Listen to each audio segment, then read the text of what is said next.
Hello everyone and welcome back to Fallstreak. I'm your host, Shier. The girl had no name, no family, no background, no reason to reject the release of coming death. Her eyes flicker and shift as she begins to slip into a deep slumber. It's warm, so very warm. But that's wrong. Why does it feel so warm? I open my eyes, only to be met with a head of scruffy hair. You're awake! The scruffy hair tilts back and two big round eyes peer up at me. A girl around my age.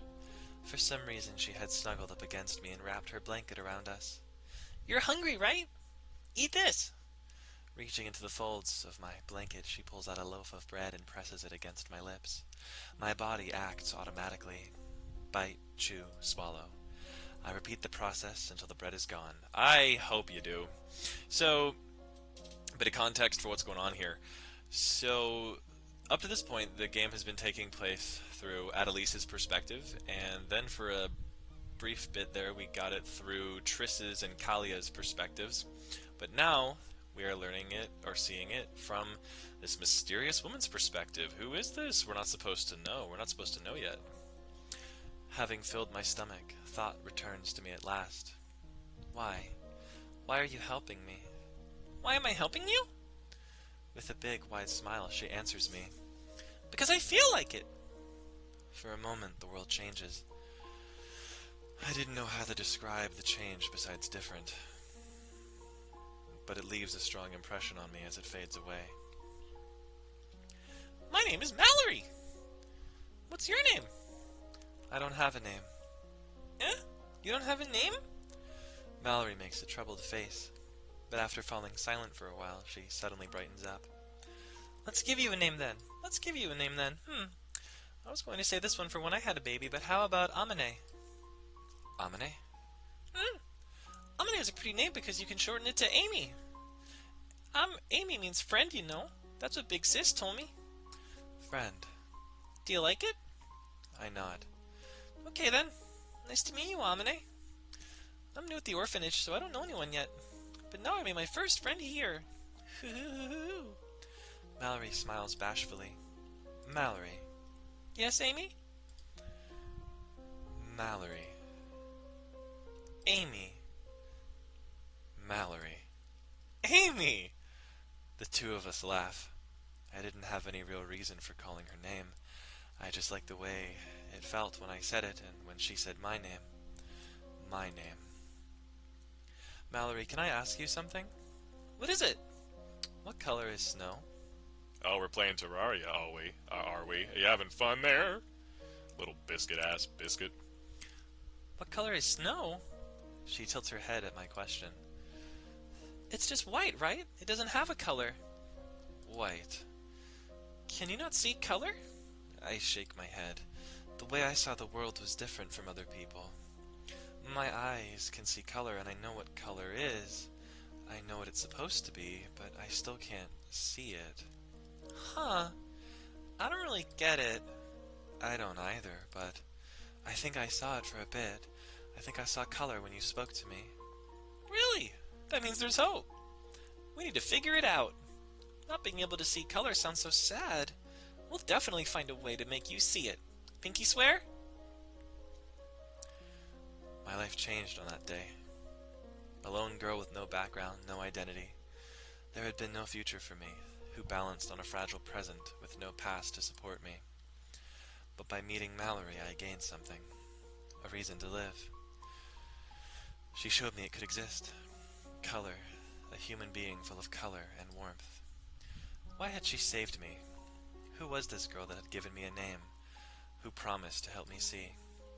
Those questions breathed life into my empty chest, giving me the will to reject death. I only have one regret. The lie I told her on that day. There's one color I can see. The color that flows from a person when their time has come.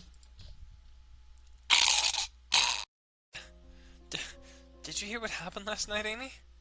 A boy slipped and fell in the kitchen. He was holding a knife and it went straight through his throat. Is that so? Is Is that so? What was he doing in the kitchen? You're not supposed to go there after bedtime. He was the big kid that always took away other people's food. I think he might have been trying to steal more since the lock looked like it had been chipped at with a knife. He took your food once, didn't he? Yeah, but... He'll never do that again now. Amy. An impoverished orphanage where there were many mouths to feed, but nowhere near enough to go around. It was a place where passively waiting for a meal was the same as idly inviting death. Famine, plague. In times like such, those that thieve are the ones that live to see another day. Both within the orphanage and outside it, I stole. Naturally, taking that food meant it would never reach another child's hungry mouth, but so long as Mallory could eat, I had no qualms with shouldering the burden. There were times when stealing wasn't enough, though, when food was especially short. There was only one thing to be done.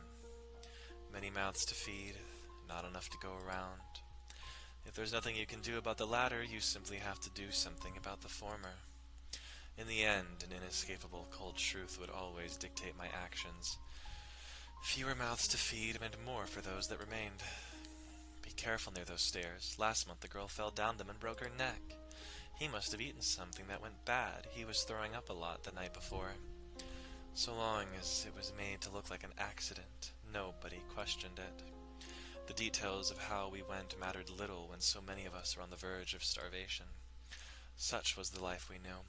Y'all, if they're at the orphanage, how come we don't hear about the lady, like the orphanage caretaker or anything? So, okay. Also, this is taking place 10 years before the Fire of Collapse, by the way.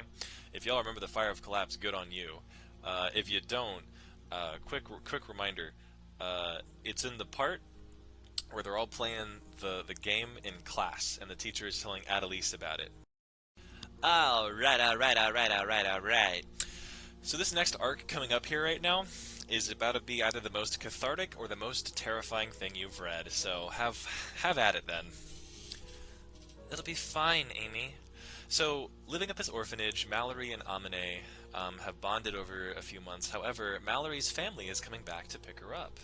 Why are they doing that? What is their motive? After all, they dropped her off here. What's going on? I told you I have an older sister, right? She's always been very sickly. Since her medicine cost so much, my parents decided to leave me at the orphanage for a while so they could afford it. It looks like everything is better now, so they wanted me to come back. I don't trust them. Also, wow, what was that? Turkey and gravy? They've never even visited you until now. I think it might be hard for you to understand, Amy, since you've never had a family before. It's true. Having grown up in the orphanage since my first memories, the concept of a family had never seemed like more than a fable to me. You'll visit? I'll come by here as soon as I'm settled in. Pinky swear! Weeks passed without me hearing anything from Mallory. I began to grow restless. The sleepless nights ate at my heart until I could no longer bear it. Taking to the streets, I searched fruitlessly without rest. Then, one day, I came across a chance encounter in Sockatrine's back alleys. A man I recognized as Mallory's father was conversing with a larger man with fine clothing. No more trial runs. We'll complete the transaction today. Has the time come to take my dear Snow White home? Oh, but how it pains me to tear her away from her oh-so-loving family. Shut up. What a miserable man you have become. I do think it regrettable, you know. So bright and talented. You had a wonderful future ahead of you. And now you live in a broken shell of a home, having pawned all your belongings. And to think you would go even this far. How truly pitiful. You have the money, I trust. Of course. Let us go, then. Melting into the shadows, I trail after the two men. They take me to the site of what once may have been a fine house. Mallory's father lets the man in. He surveys the area before entering after him. It's time. My heart beats not. Are you dead? I slide up to the door, listen intently. Breath does not come from my mouth. It comes from my ass! I pick the lock, soundlessly, smoothly. My feet do not tread upon this earth. I slip in. You know, technically, we're never really touching anything, are we? Because there's a lot of space between atoms, you know? I slip inside. Inside, I slip. Wait a minute. Someone talked like that earlier in this game. Was it Annalise? Someone talked like this. For I am colorless. I can see it. His back. Mallory's father. Hunched over a table, he fixatedly recounts the money he had just received. It's still not enough. The splashing of blood. With cold brutality, I saw deep into his throat, judiciously severing both arteries. Within moments, his muffled gurgling grows silent as his color spills over his beloved money. Kill confirmed. What? Kill confirmed! Houston, we're going down, take him out. CTP's coming up. I turn my attention to deeper within the house, an area where noise could be heard from. Down a set of stone steps, I enter a dimly lit basement. The man from before. He towered over the limp figure of a lone girl. That girl was Mallory. I meant to toy with you before, taking you back to the manor, but to think you'd faint upon hearing the news. Was it really that shocking, being betrayed by your beloved family? No different from the other girls, you know. No matter how much I played with you, you never broke.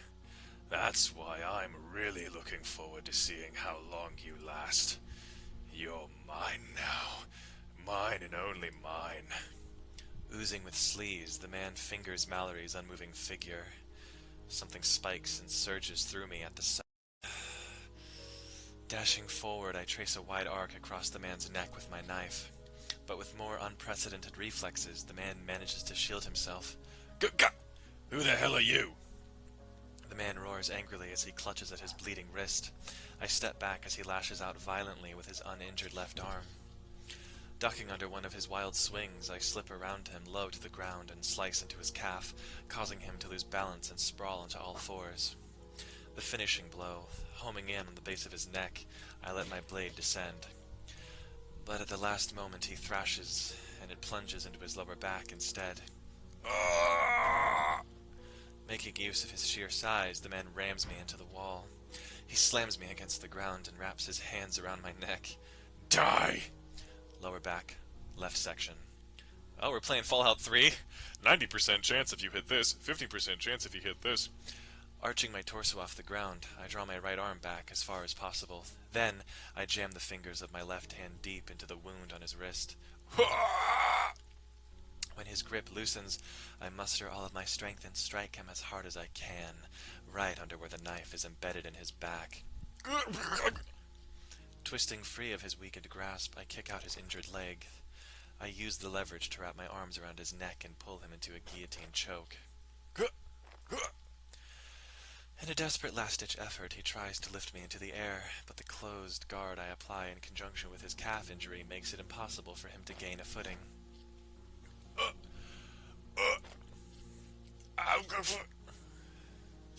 Eventually, he falls silent and goes limp.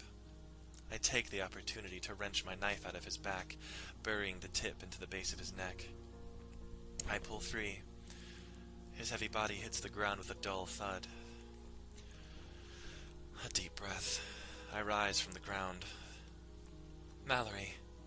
I stumble over to her, only able to look on blankly at the state she had been reduced to.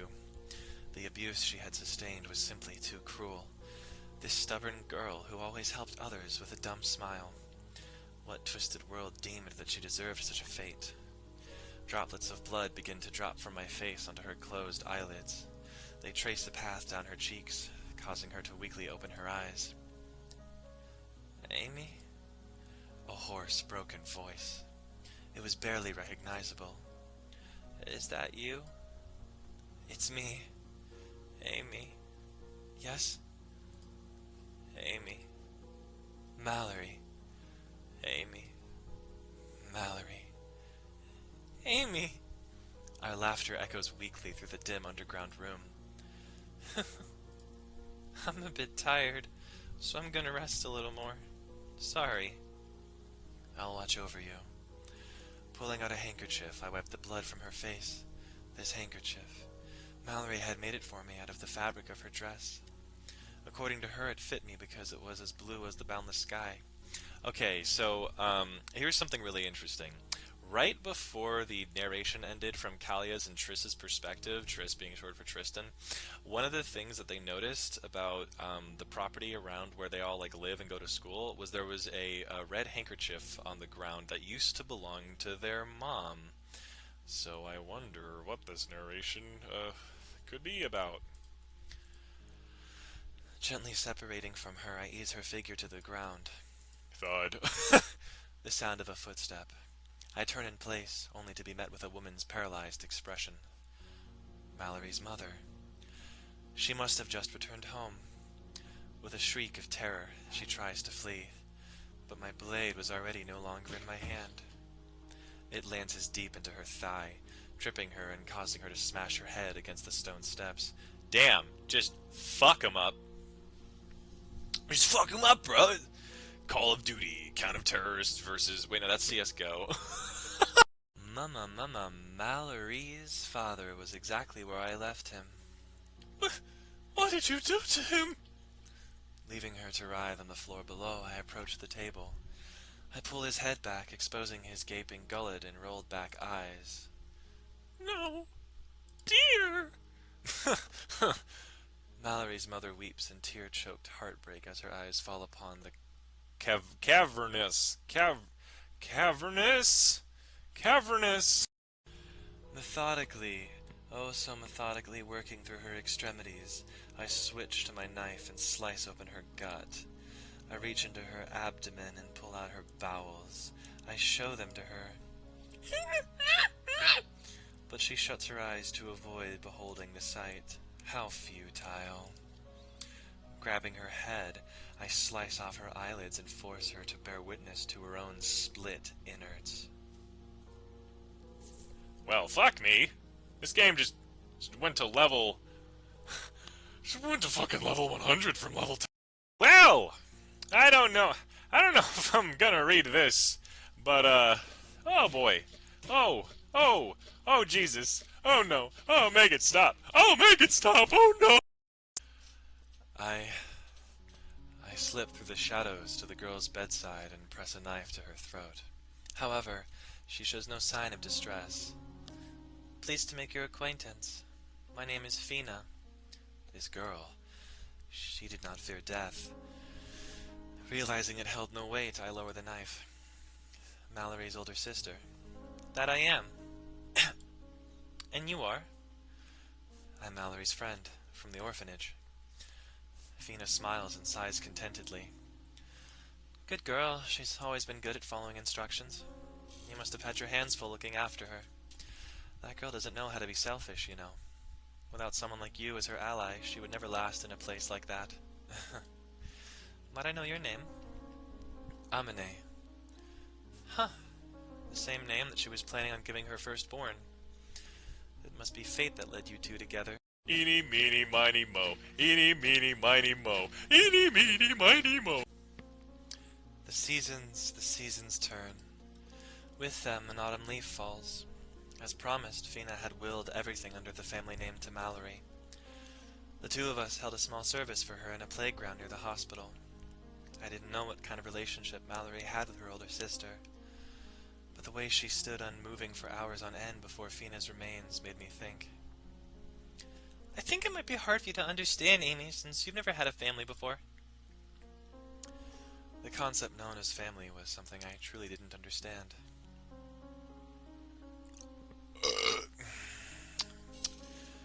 Yeah, 10 points. Several months passed uneventfully as the seasons followed their due course. However, a startling realization dawned upon as the year went by. Mallory was with child. When the day of delivery came to pass, a healthy young girl was brought kicking and screaming into the world. We end up naming the baby Alouette.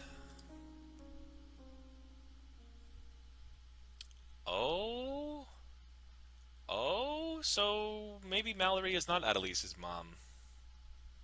That makes sense. Interesting. Mommy! Gurgling noisily, Callia waves her hands and reaches out for me. Where do you think you're going, Callia? I watch on as she crawls under my dress and pokes her head out from beneath the folds. Not you too, Triss. The little one had a habit of following after his adventurous sister's example. Ma? Ma? Da? Poking his head out alongside his sister, he peers into my eyes with a curious expression. Looks like they're trying to get back into their original home. Atun Lirid, a man whose hands always seemed to be occupied with something. Even now he was hunched over a table, nimbly working a series of fixtures into a strange mechanical contraption. I'm not letting you back in there. You two kick too much. Mara, Mara. What is this child doing? Callia can speak normally, but what is this Mara Mara Triss keeps saying? It's sort of pissing me off. Atun makes a troubled expression, but doesn't break his fine line of concentration. I think he's trying to combine Mama and Dada in one word. He's got an innovator's blood in him. Also, wow, I guess Amenae is Callia and Triss's mom. Whoa, whoa, crazy, didn't see that coming. Also, this kind of looks like Adelisa's house, but with different decorations. Woo!